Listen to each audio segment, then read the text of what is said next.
Movie के शुरुआत में हमें एक घर को दिखाया जाता है। इस घर की सारी चीज़ें टूटी रहती है और दीवारों पर बड़े बड़े खरोच भी होते हैं। इसके बाद हमें डेविड को दिखाया जाता है। वह 8 साल का है और वह किसी चीज़ से बहुत ज़्यादा डरा रहता है। इसलिए उसके पेरेंट्स कुछ लोगों को बुलाते हैं। आर्नी डेविड को सुलाने ले जाता है। डेविड आर्नी से कुछ बातें करता है, फिर आर्नी वहाँ से चला जाता है। इसके बाद डेविड को अजीब आवाज़ें सुनाई देने लगती हैं, इसलिए वह जाकर वॉशरूम में छुप जाता है। वहाँ उसे हाथ दिखाई देते हैं और बाथटब में खून आने लगता है। डेविड बहुत तेज़ चिल्लाता है तो उसके पेरेंट्स उसके पास आ जाते हैं। डेविड अपने फादर के पैर पर एक नुकीली चीज़ से वार करता है। एड डेविड को नीचे लेकर जाता है और डेविड को एक टेबल पर सुला देता है और सभी डेविड के हाथों को पकड़ लेते हैं। डेविड के मुंह से झाग आने लगता है। घर की सभी चीज़ें अचानक से हिलने लगती हैं और एक प्लेट आकर फादर के सिर पर लगती है, जिससे फादर वहीं बेहोश हो जाते हैं। डेविड अपनी बॉडी को अजीब तरह से मोड़ने लगता है। वह खुद को छुड़ा लेता है और एड पर अटैक करता है। आर्नी डेविड को पकड़ लेता है और बोलता है, तुम जो कोई भी हो, इस मासूम बच्चे को छोड़ दो, इसके बदले मुझे ले जाओ। डेविड आर्नी की आंखों में देखता है और वह शैतान आर्नी को पोजेस कर लेता है। एड की हालत ख़राब होने लगती है तो वह सभी एड को हॉस्पिटल लेकर जाते हैं। हॉस्पिटल में डॉक्टर लॉरेंस से कहता है कि एड को बहुत बड़ा हार्ट अटैक आया है। इसके बाद आर्नी को दिखाया जाता है। डेबी आर्नी के पास आती है और उसे किस करती है। आर्नी अब बिल्कुल नॉर्मल हो चुका है और डेबी के साथ मिलकर काम करवा रहा था। डेबी आर्नी को टेबल लाने के लिए कहती है। आर्ने जब घर में जाता है तो उसे दीवार में एक होल दिखाई देता है। आर्ने उसमें देखता है तो उसे उसमें एक घोस्ट दिखाई देता है जो उस पर अटैक करने की कोशिश करता है। इसके बाद फादर गॉर्डन को दिखाया जाता है। वह लॉरेन के पास आते हैं और एड के बारे में पूछते हैं। लॉरेन बताती है कि एड अब ठीक है। नेक्स्ट सीन में आर्ने को दिखाया जाता है। वह पेड़ पर चढ़कर चेन सॉ चालू करने की कोशिश करता है। तभी उसे बगल वाली विंडो में घोस्ट दिखाई देता है। वह पीछे मुड़कर देखता है, तभी अचानक से चेन सॉ स्टार्ट हो जाता है। आर्ने काफ़ी डर जाता है और वहां से जाने लगता है। तभी डेबी आर्ने को रोक लेती है। दूसरी तरफ एड को होश आ जाता है। लॉरेन एड से कहती है कि वह घोस्ट अब जा चुका है, तो एड बताता है कि वह घोस्ट अब आर्ने में है, हमें उन्हें सावधान करना होगा। लॉरेन आर्ने को कॉल करती है लेकिन आर्ने कॉल नहीं उठाता। आर्ने को सभी चीज़ें बहुत ज़्यादा डरावनी नज़र आने लगती है। वह ब्रूनो को जान से मार देता है। अब एड और लॉरेन आर्ने को बाइबल पढ़ने के लिए कहते हैं ताकि पता चल सके कि आर्ने के अंदर अभी भी घोस्ट है या नहीं। आर्ने बाइबल को पढ़ लेता है। इससे हमें पता चलता है कि अभी आर्ने के अंदर कोई घोस्ट नहीं है। इसके बाद एड और लॉरेन लॉयर के पास जाते हैं और उसे आर्ने के बारे में बताते हैं कि आर्ने के ऊपर किसी घोस्ट का साया है, लेकिन वह इस बात को मानने से मना कर देती है। तो एड उस लॉयर को अपने घर लेकर जाते हैं। अब उस लॉयर को भी यकीन हो गया था कि मर्डर डेमन ने किया है।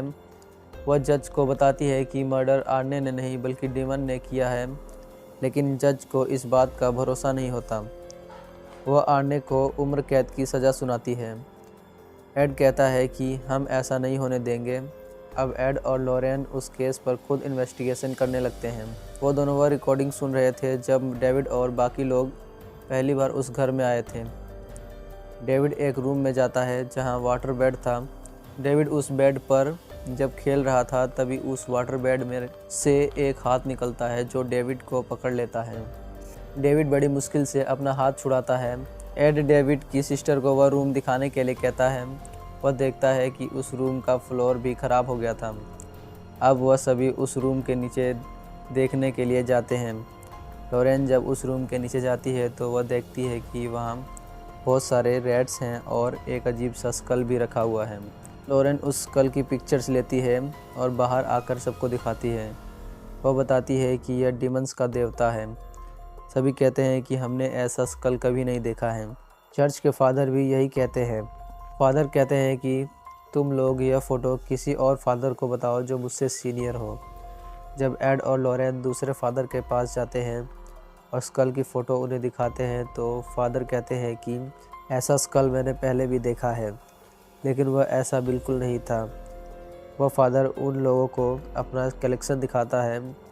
अगले सीन में हम एक लेडी को देखते हैं जो किसी किस्म का ब्लैक मैजिक कर रही होती है। उसके पास आर्नी की फ़ोटो भी होती है। दूसरी तरफ आर्नी को दिखाया जाता है, उसे हर जगह डिमंस दिखते हैं। एड एक डिटेक्टिव से मिलता है। डिटेक्टिव कहता है कि मैंने ऐसा स्कल पहले भी देख रखा है।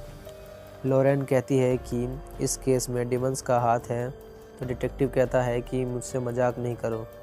तो एड और लॉरेन वहाँ से चले जाते हैं। लॉरेन वह नाइफ भी साथ में लेकर जाती है जिससे मर्डर हुआ था। रास्ते में डिटेक्टिव उनसे कहता है कि जिस केस की मैं बात कर रहा हूँ उसमें 2 लड़कियाँ थीं जो मारी गई थी, जिसमें से एक की ही बॉडी हमें मिली थी। अब वो तीनों वहाँ जाते हैं। लॉरेन ज़मीन पर बैठ जाती है। लॉरेन को उस जगह की पास्ट की चीज़ें दिखने लगती है। वहाँ 2 लड़कियाँ दिखती हैं। एक लड़की दूसरी लड़की को जान से मार देती है क्योंकि डीमन ने उसे पोजेस कर लिया था। लॉरेन भी अब उस लड़की की तरह एक्ट करती है। वो तेज़ी से दौड़ने लगती है। वो खाई में गिरने ही वाली थी, तभी एड आकर उसे बचा लेता है। लॉरेन बताती है कि खोई हुई लड़की की बॉडी नीचे है। इसके बाद एड और लॉरेन फनरल होम में जाते हैं। लॉरेन उस लड़की का हाथ पकड़ती है तो वह उस लेडी को देख पाती है जो ब्लैक मैजिक कर रही थी। वह आर्नी को पोजेस कर लेती है। आर्नी अपना हाथ काटने ही वाला था, तभी लॉरेन अपने मंत्रों से उस लेडी के जादू को रोक देती है। वह लेडी भी अब लॉरेन को देख पाती है। दूसरी तरफ फनरल रूम में एक डेड बॉडी जिंदा हो जाती है और लॉरेन पर अटैक करने ही वाली होती है, तभी एड लॉरेन को खींच लेता है जिससे ब्लैक मैजिक टूट जाता है। एड और लॉरेन डेविड के घर जाते हैं। वहाँ बात करते करते एड अचानक से बेहोश हो जाता है और जब उसकी आंखें खुलती है तो वह खुद को घर में अकेला पाता है। डेमन लेडी उसके पास आती है, तभी एक अजीब सा राक्षस एड के ऊपर अटैक कर देता है। एड उसे मारने ही वाला था, तभी एक लड़का उसका हाथ पकड़ लेता है।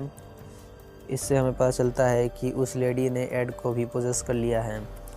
लॉरेन को एक इवल बुक मिलती है जिसे वह फादर के पास लेकर जाती है। तो फादर बताते हैं कि यह एक श्राप है जिसमें 3 लोगों की बलि देनी होगी। फादर लॉरेन को चर्च लेकर जाते हैं। वहाँ पता चलता है कि फादर की बेटी एक विच है। फादर लॉरेन को उस जगह पर भेजते हैं जहाँ वह विच ब्लैक मैजिक करती है। तभी वहाँ विच आ जाती है और अपने फादर को ही जान से मार देती है। फादर की डेथ को लॉरेन भी फील कर पा रही थी। लॉरेन के सामने वह टेबल थी जिस पर विच ब्लैक मैजिक किया करती थी। लॉरेन उस टेबल को गिराने की कोशिश करती है, लेकिन टेबल बहुत भारी होने की वजह से वह ऐसा नहीं कर पाती। तभी वह विच लॉरेन के पास आ जाती है और उस पर अटैक करने लगती है। लॉरेन वहाँ से भागने लगती है, तभी एड वहाँ आ जाता है। उससे पता चल जाता है कि लॉरेन वहाँ है। वह बेसमेंट का दरवाज़ा तोड़ने लगता है। नीचे लॉरेन मुश्किल में होती है क्योंकि वह भाग रही होती है, लेकिन उसे दरवाज़ा नहीं मिलता। तभी वहाँ विच आ जाती है। वह लॉरेन पर चाकू से अटैक करती है। लॉरेन पत्थर से विच के सिर पर मारती है और वहाँ से भाग जाती है। एड लॉरेन को ढूंढ रहा होता है, तभी वहाँ विच लॉरेन का रूप लेकर उसके सामने आ जाती है और एड पर ब्लैक मैजिक कर देती है, जिससे एड पूरी तरह विच के कंट्रोल में हो जाता है। अब वह विच ब्लैक मैजिक करना शुरू कर देती है, जिसका असर आर्ने पर भी होता है। उसकी बॉडी अजीब हरकतें करने लगती है। वह हवा में उड़ने लगता है। वह कांच के टुकड़े को अपने गले में मारने की कोशिश करता है। दूसरी तरफ एड लॉरेन पर हैमर से अटैक करता है। लॉरेन एड को सब याद दिलाने की कोशिश करती है।